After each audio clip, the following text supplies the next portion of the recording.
ہو سکتا ہے کہ اللہ کو تمہارا یقین اور تمہارا مانگنا اتنا پسند آ گیا ہو کہ اللہ نے اس چیز کو ہمیشہ کے لیے تمہارا بنانے کے لیے یہ دیر کی ہو۔ صلاح بنانے کے لیے اللہ انتظار بھی بڑھا دیتا ہے، اور تمہیں تو اندازہ بھی نہیں کہ کیسے تمہارا اللہ آنکھ کے سامنے اور آنکھ کے اندر کا منظر بدل دیتا ہے۔ تمہارا اللہ پل میں کیا سے کیا کر دے، تم تو یہ سوچ بھی نہیں سکتے۔ اللہ کو اس دل سے پیارا اور کیا ہوگا جو روز تہجد کے سجدوں میں ٹوٹ کر اس کے سامنے بکھر جاتا ہے، لیکن پھر بھی اس کے معجزوں کے لیے دھڑکتا رہتا ہے۔ توکل کرو اس ذات پہ جیسے نوح علیہ السلام نے دوران سیلاب کیا۔ توکل کرو جیسے ابراہیم علیہ السلام نے دہکتی ہوئی آگ میں کیا۔ توکل کرو جیسے موسیٰ علیہ السلام نے سمندر پہ چلتے ہوئے کیا۔ توکل کرو جیسے یوسف علیہ السلام نے اندھے کنویں میں کیا۔ توکل کرو جیسے یونس علیہ السلام نے مچھلی کے شکم میں کیا۔ توکل کرو جیسے ایوب علیہ السلام نے بیماری میں کیا۔ توکل کرو جیسے بی بی ہاجرہ نے تپتے ہوئے صحرا میں کیا۔ توکل کرو جیسے زکریا علیہ السلام نے اپنی بیوی کے بانجھ ہونے کے باوجود اولاد کی دعا کرتے ہوئے کیا۔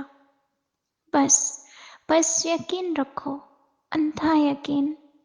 پھر دیکھو کیسے مقدر بدلتے ہیں، کیسے آزمائشوں کے پہاڑ ریزہ ریزہ ہو کر ٹوٹ جاتے ہیں، کیسے معجزوں کے دروازے کھلتے ہیں۔ اللہ تو انکہی دعائیں بھی جانتا ہے، لیکن اسے پسند ہے جب تم خود اس سے مانگتے ہو۔ جیسے ایک دفعہ دوران وحی جب حضرت موسیٰ علیہ السلام خاموش بیٹھے تھے تو اللہ نے فرمایا، اے موسیٰ، یہ تمہارے دائیں ہاتھ میں کیا ہے؟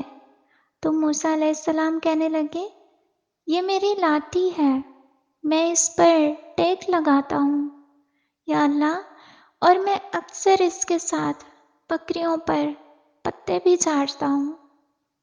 حالانکہ اللہ تو پہلے سے ہی جانتا تھا کہ یہ موسیٰ کی لاٹھی ہے، لیکن پھر بھی اللہ نے موسیٰ سے سوال کیا، کیونکہ اللہ کو موسیٰ کی آواز سننی تھی۔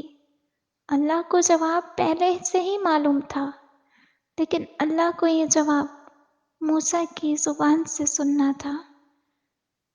اللہ جانتا ہے تمہارے دل میں کیا ہے، لیکن اسے پسند ہے کہ تم خود اسے بتاؤ، اور پھر وہ معجزے کرتا ہے، جیسے اس نے موسیٰ علیہ السلام کے لیے کیا تھا۔ دعاؤں کی سب سے بڑی طاقت یہ ہے کہ دعائیں وہاں جا سکتی ہیں جہاں تک انسان نہیں جا سکتا۔ اللہ سے لے کر معجزوں تک، اور کن سے لے کر فیکن تک، ہر جگہ۔ کچھ دعائیں اللہ فوراً قبول کر لیتا ہے، اور کچھ دعائیں تمہیں بار بار اللہ سے مانگنی پڑتی ہیں، کیونکہ وہ دعائیں اللہ کی پسندیدہ ہوتی ہیں، اور ان دعاؤں کے لیے تمہارا سجدہ ریز ہونا اللہ کو بہت پیارا لگتا ہے۔